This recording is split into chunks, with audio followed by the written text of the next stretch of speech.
Bonjour à tous, bon réveil matinal et bienvenue sur ce premier numéro de Forum Asuba, votre rendez-vous matinal d'information et de divertissement sur Esaü Télévision.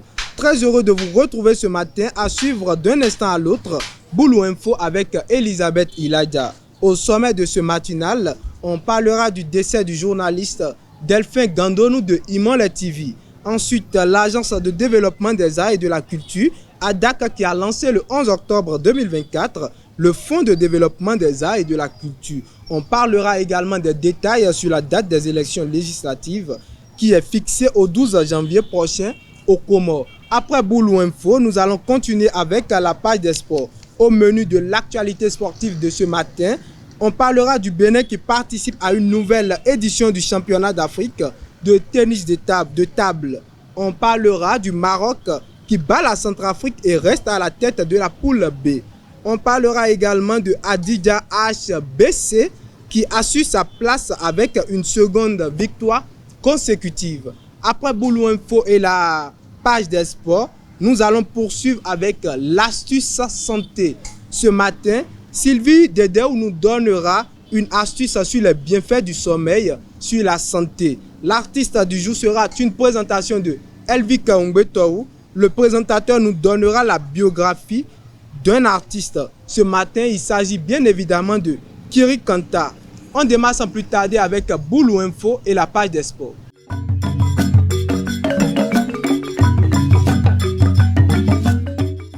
Boulou Info, c'est avec vous, Elisabeth Iladia. Bonjour. Bonjour Moïdine. Bonjour à toutes et à tous et bienvenue dans Boulou Info.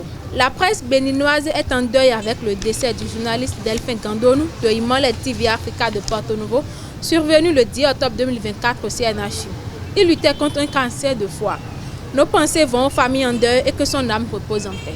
Le Bénin a lancé le 11 octobre 2024 le Fonds de développement des arts et de la culture, visant à soutenir les industries culturelles et créatives du pays. Piloté par l'Agence de développement des arts et de la culture, ce fonds offre un cadre technique et financier pour accompagner les projets artistiques dans divers domaines tels que le cinéma, la littérature et les arts visuels. La FDAC reflète la volonté du gouvernement de faire de la culture un levier de développement économique et de valorisation du patrimoine national. Les études, qu'il s'agisse de l'enseignement secondaire ou universitaire, garantissent-elles véritablement l'avenir? Cette question soulève des interrogations, surtout parmi les étudiants. Au micro de Mouidine Lawani et Sylvie Dedeu, suivez l'avis de quelques étudiants. Quelqu'un qui n'est pas allé à l'école, il y a certaines choses que cette personne ne peut pas faire. Je vois que les études ne garantissent pas l'avenir de l'homme. Et nous perdons la voie aujourd'hui à cause des secours, des bourses que nous donnent là. La quasi-totalité du temps qu'on prend sur les bancs nous amène souvent à finir et encore commencer à courir de gauche à droite pour espérer trouver quelque chose. Se fier seulement aux études, ça peut te laisser à mi-chemin. Quand tu vas à l'école, tu travailles et si tu as des relations, facilement tu trouves du travail. Il ne faut pas seulement se focaliser sur l'école, sur les études. Sinon, de nos jours, il y a beaucoup de gens qui étudient. Donc, le marché d'emploi est très très restreint et je crois qu'il faut ajouter quelque chose aux études. Si l'autre ne marche pas, l'autre peut marcher. Il y a un manque du boulot, surtout dans notre pays, le Bénin. À des moments donnés, l'étude nous ralentit un peu. À des moments donnés, arriver à quelques niveaux, bon, si tes parents n'ont pas d'argent, c'est aussi problème. Mais si tes parents ont un peu d'argent, ça peut t'avantager. Tu vas travailler, tu vas fréquenter, tu vas faire les allers-retours et après, tu finis, tu as le diplôme et tu chômes, tu es en chômage. Bon, mais quand tu as un travail, un métier à côté, ça peut t'aider après. Donc, après par exemple, en étant étudiant, tu peux suivre une formation professionnelle et après, ça va t'aider. Je crois qu'il faut ajouter quelque chose aux études. Il faut se faire former dans les formations professionnelles. Par exemple, aujourd'hui, de nos jours, ce n'est pas les diplômes qui mangent. Le diplôme ne donne pas l'argent aujourd'hui. C'est des formations professionnelles. Grâce à ces formations, L'homme peut s'en sortir dans sa vie. On ne peut pas se fier aux études seulement sans avoir une activité de revenu. Oui, je crois que les études garantissent un meilleur avenir. Selon moi, l'école peut garantir l'avenir. Même si ce n'est pas à 100% que les études garantissent un meilleur avenir, au moins on peut dire à 50%. Le président comorien Azali Assoumani a fixé au dimanche 12 janvier 2025 la date du premier tour des élections législatives par décret signé le 12 octobre. Le second tour est prévu pour le 16 février en même temps que les élections communales. Les candidats pourront soumettre leur dossier à la CENI et ses antennes locales du 1er au 10 novembre. Les cantines sont des espaces où les élèves se rassemblent pour manger avant de rejoindre les classes. Au CEG Hubert Maga de Parakou, l'hygiène observée dans ces lieux ne laisse pas à désirer.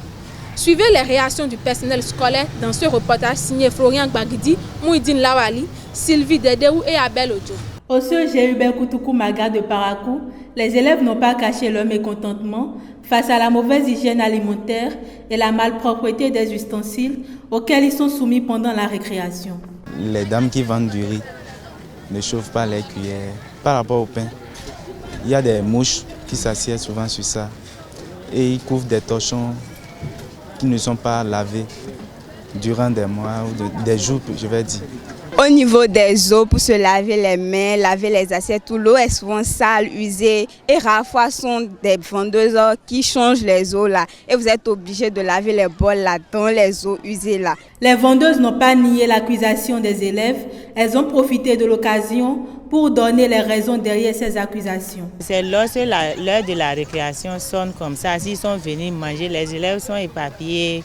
Bon, tout le monde mange là où ça le plaît. Donc c'est après avoir mangé là, ils n'ont pas le temps de nous ramener les plats. C'est pourquoi les plats sont partout quoi.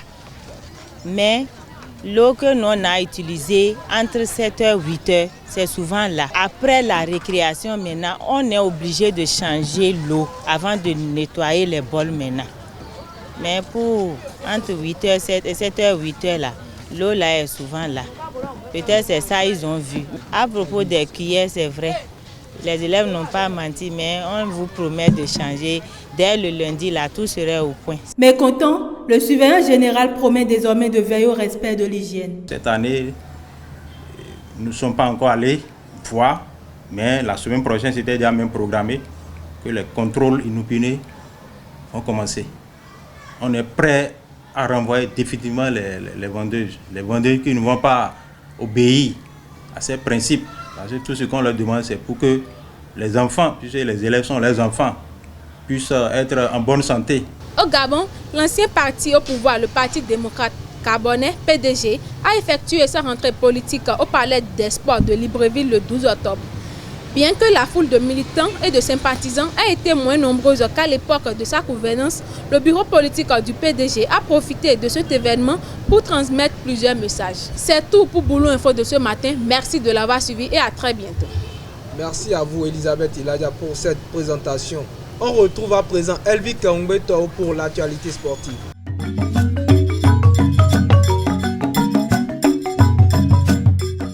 Bonjour à vous, Elvi Kumbeto. Bonjour Moïse. L'actualité sportive, c'est avec vous. Oui. La capitale éthiopienne, Addis Abeba, accueille du 12 au samedi 19 octobre 2024 une nouvelle édition du championnat d'Afrique de tennis de table. Une compétition qui verra la participation du Bénin avec le trio féminin composé de Madinat Badirou Yessoufou, Olaïd Ziadat Akadiri et Nadiat Lentia Agé, et le trio masculin porté par les frères Salifou Abdelkader et Farouk, accompagné du virevoltant Abdoulaziz Moussa. Les Guépards du Bénin se positionnent bien dans leur groupe en vue des éliminatoires de la Coupe d'Afrique des Nations Maroc 2025. Face aux Amavubi du Rwanda, ils ont été surprenants le vendredi 11 octobre 2024 sur la pelouse du stade Félix Houphouët-Boigny d'Abidjan en Côte d'Ivoire. Les Guépards sont deuxièmes de leur groupe en battant le Rwanda sur un score de 3-0. Toujours pour les éliminatoires de la CAN 2025, le Maroc, pays organisateur de cette CAN, a sorti un match plein face à la République centrafricaine pour s'imposer largement sur un score de 5-0. Avec 3 victoires en 3 matchs, les Lions de l'Atlas restent solidement en tête de la poule B. Et pour finir, Le 45e championnat d'Afrique des clubs Champions 2024 a pris son envol le jeudi 10 octobre 2024 à Laïoun au Maroc. Pour son second tour, Adidja Handball Club a su sa place après un deuxième succès consécutif contre ASFA du Sénégal en gagnant 43 buts à 25. C'est tout pour l'actualité sportive. Merci à vous, Elvic Ngbetou, pour cette présentation. Chers internautes, à présent, j'invite pour vous Sylvie Dedeo pour l'astuce santé.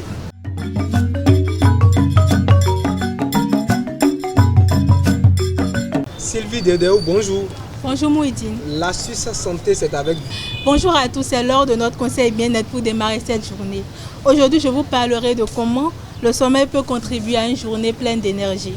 Le sommeil est souvent négligé, mais il est essentiel pour notre bien-être physique et mental. Voici comment optimiser votre nuit pour un meilleur repos. Essayez de respecter une routine de sommeil en vous couchant et en vous réveillant à la même heure, chaque jour, même le week-end. Créez une ambiance relaxante avant de dormir. Évitez les écrans au moins 30 minutes avant de vous dormir et préférez un bon livre ou une méditation. Gardez votre chambre fraîche, sombre et silencieuse pour favoriser l'endormissement. Évitez la caféine en fin de journée et privilégiez une tisane relaxante avant de dormir. Pratiquez une activité physique régulière pour améliorer la qualité de votre sommeil. C'est tout pour l'astuce santé d'aujourd'hui. Merci de m'avoir suivi. À la prochaine. Merci à vous, Sylvie Dedeo, pour cette présentation. On retrouve une fois encore Elvic Ngbetou pour l'artiste du jour.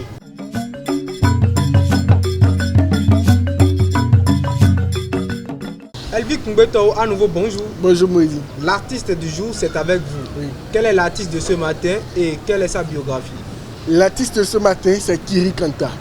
Kiri Kanta, de son vrai nom Aïna Sanedim Aïssatou, est une artiste chanteuse béninoise née le 9 mars 1956 à Parakou, au nord du Bénin, d'un père artisan d'ethnie Gou et d'une mère Batonou.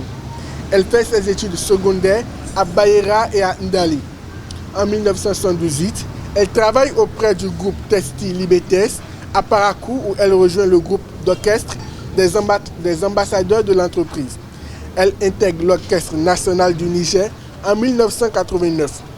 Kanta séjourne au Togo en 1990 et coopère avec Afia Mala.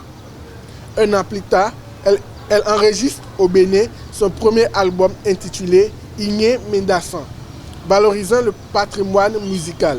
Elle participe au festival de Ouida en 1992, ce qui l'amène à une tournée internationale en Allemagne en 1993, où elle sort son second album, Contrat à Bénin. En 2000, elle fait sortir Semori, son troisième album. Comme distinction, elle a reçu le chevalier dans l'ordre du mérite du président Nicéphore Soglo en 1995. Merci à vous, Elvic Ngbetou, pour cette présentation. Vous restez avec moi. À présent, on passe au Parlons-en.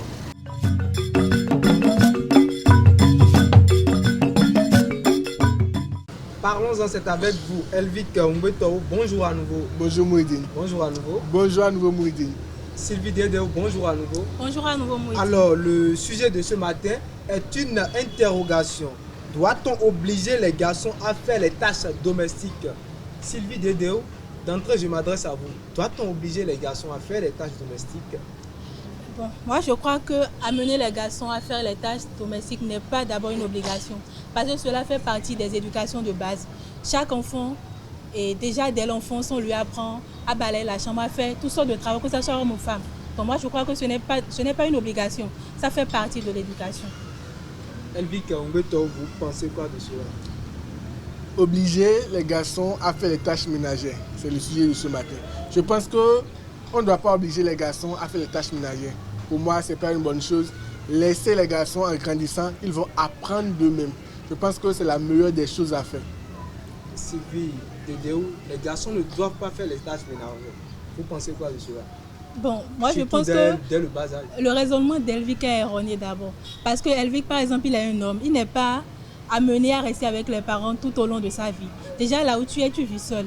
Et tu es un garçon. Comment arrives-tu à faire les travaux ménagers à la maison si dès le bas âge on ne te l'a pas appris? Comment tu peux le faire?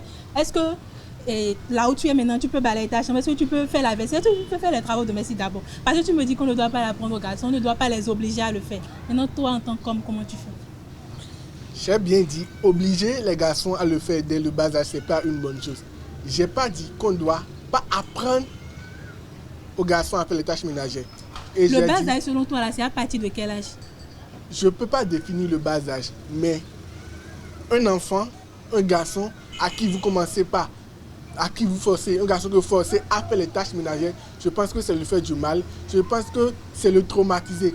Dès le bas âge, comment vous allez commencer par traumatiser un enfant? Vous pensez que c'est une bonne chose? Et dès le bas âge, on va commencer à parler de psychologue à un enfant parce que vous l'avez forcé à faire les tâches ménagères? Non, laissez le garçon grandir et en grandissant, en se développant, il va lui-même apprendre à faire les tâches ménagères. En voyant, il va commencer par dire oui, à mon âge, je peux faire telle chose, je ne sais pas faire telle chose. Et il va apprendre à faire cela. Mais le forcer dès le bas âge, c'est lui faire du mal.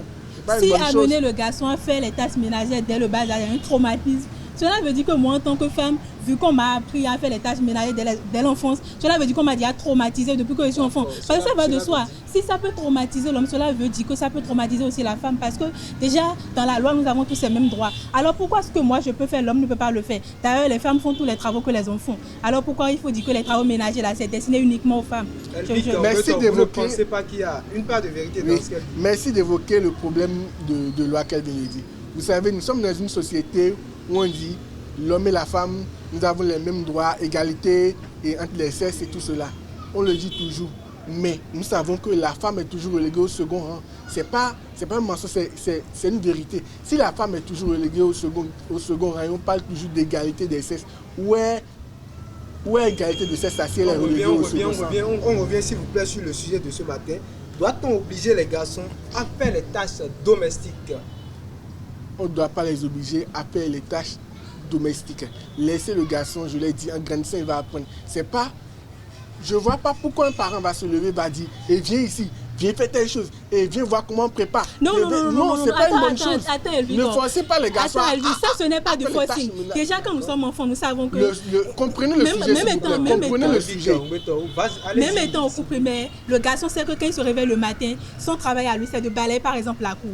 Peut-être que je suis en classe de CM2, je suis un homme. Je sais que si je me réveille le matin, je dois balayer la cour et laver les vaisselles. Cela ne veut pas dire qu'on m'oblige. C'est que c'est déjà dans l'éducation. C'est comme un truc qui est instantané, écrit d'avance. On sait que bon, ça c'est mon travail à moi, c'est ce que je dois faire. Supposons que tu dis dès le bas âge, on ne doit pas les apprendre, on ne doit pas les obliger. Donc moi, supposons que j'ai un petit frère qui a 10 ans, maintenant il va se réveiller, aller à l'école parce que l'homme ne doit rien faire à la maison. Donc c'est à moi, sa grande soeur, la femme, de tout faire parce que je suis une femme. C'est de la discrimination, ça. Déjà, au CM2, oui. Laissez le garçon à balayer la cour, faire la vaisselle. 6e, 5e, laissez le garçon à faire la cuisine. Vous savez qu'à chaque fois qu'on grandit, il y a notre raisonnement, il y a notre manière de penser qui change. À chaque fois qu'il grandit, lui-même, il sait que telle chose, je peux le faire. Donc, je dois aller vers telle chose et le faire. S'il sait que telle chose est bien et il doit le faire, il ne le fait pas, c'est mal pour lui-même, c'est mauvais pour lui-même. Mais lorsqu'il grandit, il sait que oui, je dois faire telle chose et il le fait. Mais lorsqu'il est enfant, tu as dit en grandissant. Je pense que c'est pas poli de m'arrêter lorsque je parle, s'il te plaît. D'accord. Donc, en grandissant, lui-même, il sait que je peux balayer la cour, je peux balayer la chambre et il va le faire. Mais lorsqu'il est encore jeune et maman dit, viens voir comment je prépare, c'est mauvais pour lui. C'est en le forçant à rester, en le mélangeant avec le vie, que le garçon commence par développer des attitudes bizarres, qu'il commence par se comporter comme des femmes, ce qu'on ne veut pas dans la société, ce qu'on ne tolère pas. Est-ce que vous, Sylvie, vous allez accepter que votre garçon, votre petit frère, se comporte comme vous? Non, c'est une question, répondez. Est-ce que vous allez accepter? Non, s'il vous plaît. Est-ce que vous allez déjà là, tu vas hors du sujet. On est dans le sujet. Tu dis mon petit frère se comporter comme moi. Ce qui veut dire que parce que mon petit frère fait les travaux domestiques, il peut se comporter comme une femme. Là, tu vas hors du sujet. C'est pas parce qu'il travaille qu'il peut se comporter comme moi. Réponds à ma question. Est-ce que d'abord tu vas accepter que ton petit frère se comporte comme toi? Pourquoi en matière de caractère, de comportement, c'est de ça tu parles, c'est ça? Aller à la cuisine par exemple. Oui, mon petit frère peut aller mon petit frère par exemple, il cuisine à la maison. Mais cela ne veut pas dire qu'il te comporte comme moi. Il sait qu'il est un homme. Mais aller à la cuisine jusqu'à attacher un pain au cou. Vous voyez? Donc, lorsque votre petit frère commence à grandir Et ce garçon qui grandit, qui a 15 ans, 16 ans, et qui n'a pas de petite amie, qui est toujours collé aux femmes, donc ça ne va pas vous sentir. Tu viens de dire tout à l'heure que les travaux domestiques, on ne doit pas l'apprendre aux enfants dès le bas âge, en grandissant. Je n'ai pas dit qu'on ne doit pas apprendre ça aux enfants. Tu as dit qu'on ne doit pas les obliger. Ok, excusez-moi, obliger. Maintenant, ne pas les obliger, voilà, et c'est en grandissant. En grandissant, c'est quel âge?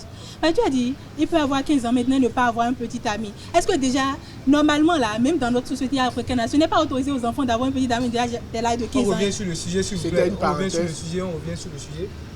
Doit-on obliger les garçons à faire des tâches domestiques? Non.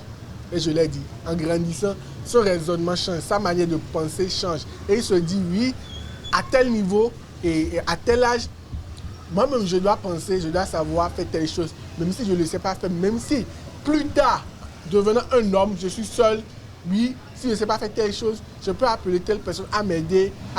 Donc vous pensez qu'à mon âge, je peux tout faire? Je ne vais pas mentir. Quelqu'un qui a, un homme qui a même 50 ans ne peut pas dire qu'il peut tout faire. Tout ce que les femmes font, il ne peut pas tout faire. De temps en temps, il peut demander de l'aide. Mais en grandissant, si je ne peux pas faire telle ou telle chose, je peux demander de l'aide. Et nous, les femmes, nous sommes censés demander de l'aide à qui? C'est comme si les femmes, elles sont destinées à ne travailler qu'à la maison, quoi. Parce que la manière dont tu parles, c'est que la femme, elle est obligée de le faire. Alors que ce n'est pas vraiment une obligation pour la femme. Moi, en tant que femme, je peux choisir, par exemple, de ne pas apprendre à faire la cuisine. Parce que, bon, je peux choisir ce que je dois faire, par exemple. Et je choisis, par exemple, de ne pas faire la cuisine. Alors, si je le choisis, cela veut dire que je ne suis pas une femme complète, c'est ça? Si vous choisissez de ne pas faire la cuisine, vous êtes sûr que vous allez vous comprendre avec votre mari. Et c'est ça. Bien. Et c'est la question que je voulais vous poser. En fait, tous les hommes ne sont pas limités en matière de raisonnement comme elle vit. Par exemple, il y a des hommes qui peuvent épouser une femme qui ne sait pas faire la cuisine, par exemple, qui ne sait rien faire des travaux domestiques, par exemple. Et ça ne va jamais la cuisine peut-être, mais les travaux domestiques... Elle a raison. Il y a des hommes qui peuvent épouser des femmes qui ne savent pas faire de la cuisine, les tâches, mais ce n'est pas en Afrique. C'est pas en Afrique. C'est peut-être en Europe ou en Amérique. Il y en a en Afrique quand même. Non. Donc moi je vais voir avant de croire. Vous le savez, un mot pour conclure s'il vous plaît. Je pense que dès le bas âge, obliger le petit garçon à faire les tâches ménagères, c'est lui faire du mal. C'est commencer par le traumatiser, le garçon il a peur. Tu penses qu'il a fait un cauchemar, mais c'est parce qu'on le force à faire les tâches ménagères. À cause des travaux domestiques. À cause des travaux domestiques.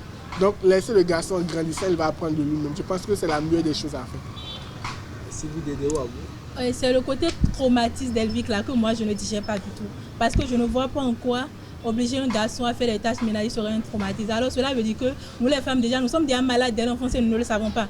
Cela veut dire que peut-être moi-même je suis malade, je suis déjà traumatisée sans le savoir actuellement. Donc moi je ne vois pas en quoi amener un garçon à faire les tâches ménagères ou bien faire des travaux domestiques est un traumatisme. Merci à vous Elvic Ngwetoro. Merci à vous Sylvie Dédéo. Chers internautes, je vous rappelle que le sujet de ce matin, c'est une question. Doit-on obliger les garçons à faire les tâches ménagères? Alors, je vous invite à donner vos avis dans les commentaires. C'est tout pour ce rendez-vous matinal. Restez avec nous pour la suite. À bientôt.